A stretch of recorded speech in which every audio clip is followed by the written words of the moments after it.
দাদা, আপনি বড্ড তাড়াতাড়ি রেগে যান, আর সেই ক্রোধের বশে আপনি কাজ করতে থাকেন। কিন্তু সঠিক এটাই যে মানুষের যখন ক্রোধ হয় তখন তার কাজ বন্ধ করা উচিত, কারণ ক্রোধের বশে করা প্রতিটা কর্ম ভুল হয় দাদা। উদাহরণস্বরূপ আপনি এটাই দেখে নিন যে কতবার আপনি এক প্রহারেই বহু পাথর ভেঙে ফেলেছেন, কিন্তু আজ অনেক প্রহার করার পরেও আপনি একটা পাথরও ভাঙতে পারলেন না। কিন্তু কেন? কারণ হচ্ছে আপনার ক্রোধ দাদা। ক্রোধ আপনার বুদ্ধি হরণ করেছে। আপনার কর্মের সঠিক উপায় আপনি ভুলে গেলেন এই ক্রোধের জন্য, আর এই ক্রোধের বশে আজ আপনি আমাকেও ভুল বুঝে বসলেন দাদা। তার মানে? তার মানে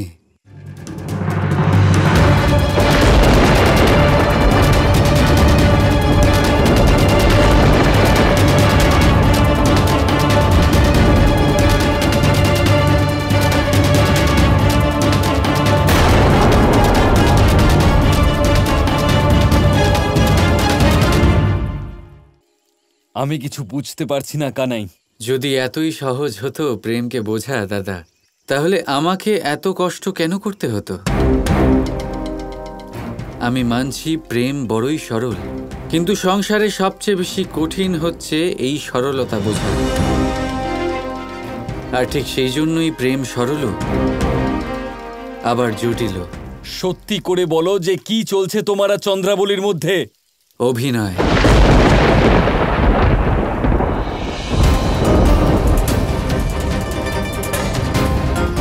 অভিনয়? হ্যাঁ দাদা, আমি আর চন্দ্রাবলী শুধুমাত্র অভিনয় করছি। হ্যাঁ দাদা, আর আমি শুধু কৃষ্ণকে সাহায্য করছিলাম,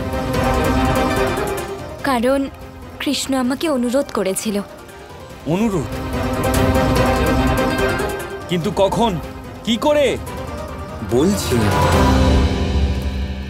প্রথমবার যখন আমি চন্দ্রাবলীকে বৃন্দাবন ভ্রমণ করাতে নিয়ে এসেছিলাম, তখনই আমি সমস্ত কথা স্পষ্ট করে দিয়েছিলাম। আর চন্দ্রাবলীও নিজের বোনকে খুশি দেখতে চাইছিল।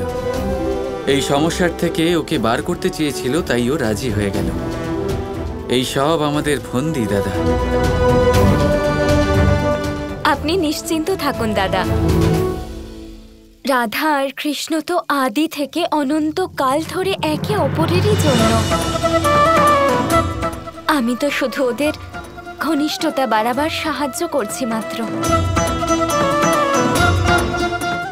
রাধার মনের হিংসে কমানোর জন্য কৃষ্ণকে সাহায্য করছি।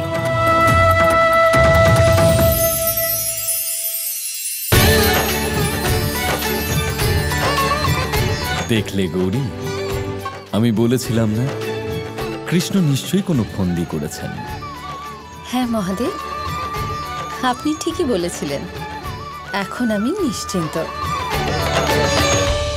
কিন্তু আমি নিশ্চিন্ত তখনই হব যখন তুমি ভবিষ্যতে এরকম ব্যাকুল হয়ে নিজের প্রতিক্রিয়া দেবে না। কারণ যখন ক্রিয়া স্বয়ং কৃষ্ণ, তখন প্রতিক্রিয়া দেওয়ার আগে ধৈর্য ধরতে হয়। দেখুন, আমার দিক থেকে একটা ছোট্ট ভুল হয়ে গেছে, আর আপনি শুরু করে দিলেন উপদেশ দিতে। মহাদেব, এটা কখনো ভুলে যাবেন না, নারায়ণ আমার ভাই, আর একজন বোনের থেকে বেশি তার ভাইকে কে চিনতে পারে? হ্যাঁ মানে গৌরী, আমি তো থাক মহাদেব, আমি অযথা এলাম আপনার সাথে কথা বলতে। আপনি যান, যান আপনার ধ্যানে বসুন। আমি আপনার সাথে কথাই বলতে চাই না।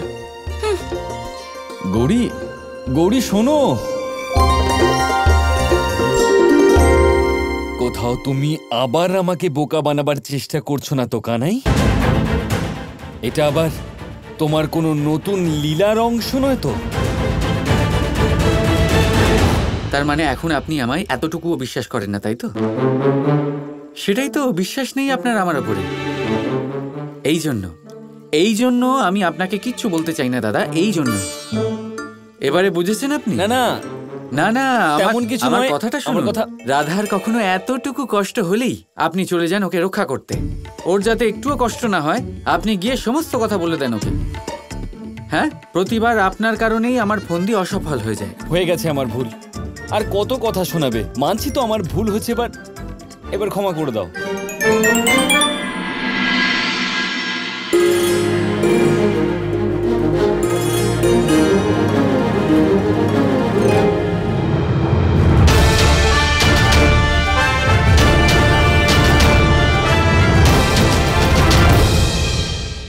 হ্যাঁ মা, আমি সবকিছু নিজের কানে একেবারে স্পষ্ট শুনেছি। এখন কৃষ্ণ রাধাকে না, চন্দ্রাবলীকে ভালোবাসে। তার মানে এখন আমার বোকা রাধার হৃদয় আহত। তাই ঠিক আছে, তাহলে তুমি রাধাকে পাওয়ার চেষ্টা করো। হ্যাঁ মা, এখন আমি আমার রাধার সাথেই থাকবো। ওর মনের জোর বাড়াবো, আর যে কোনো ভাবে ওর সামনে নিজের একটা স্বচ্ছ আর সুন্দর ছবি রচনা করব, যাতে রাধা আমার হতে পারে। আর একবার রাধা আমার হয়ে গেলে ওই ধূর্ত আর মায়াবী কৃষ্ণকে আমি সহজেই সামলে নেব। পুত্র কৃষ্ণ, যত সহজ সবকিছু মনে হচ্ছে অত সহজ নয়। কিন্তু যদি পরিস্থিতি আমাদের পক্ষে থাকে, তাহলে সব ভেবেচিন্তে সেটা সুবিধা তো নেওয়াই উচিত আমাদের।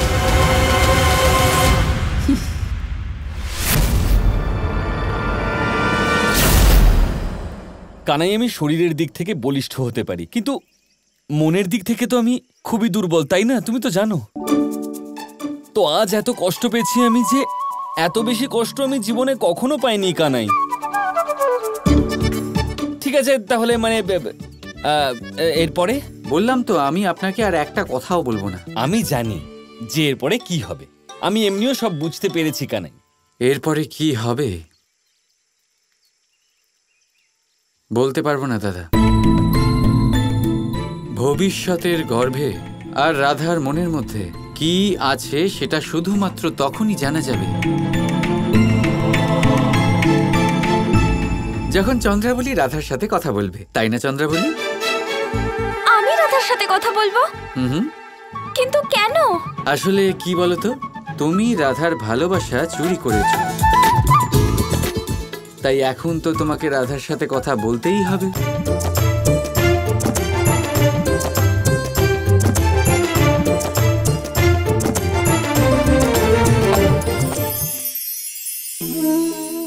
সংসারে সবচেয়ে পবিত্র মানা হয় গঙ্গা জলকে। কখনো ভেবে দেখেছেন কেন? কারণ গঙ্গা জলের আবির্ভাব অত্যন্ত শুদ্ধ হয়, তার জন্ম শুদ্ধ হয়, যেখান থেকে তার শুরু সেটাই শুদ্ধ হয়। আর শুরুটা শুদ্ধ হওয়া অত্যন্ত আবশ্যক।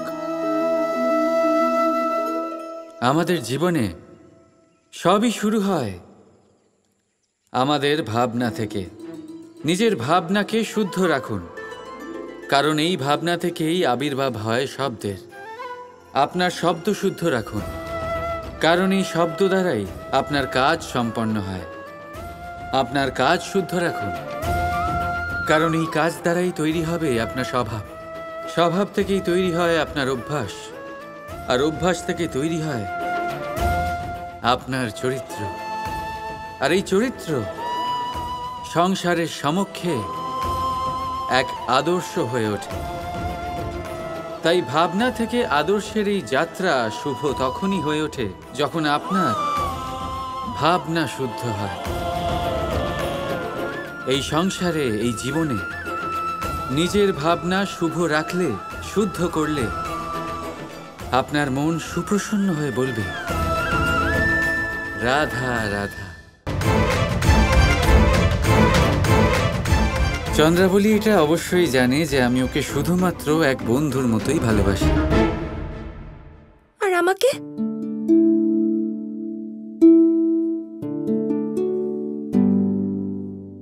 তুমি তো আমার ভালোবাসার সখী রাধা।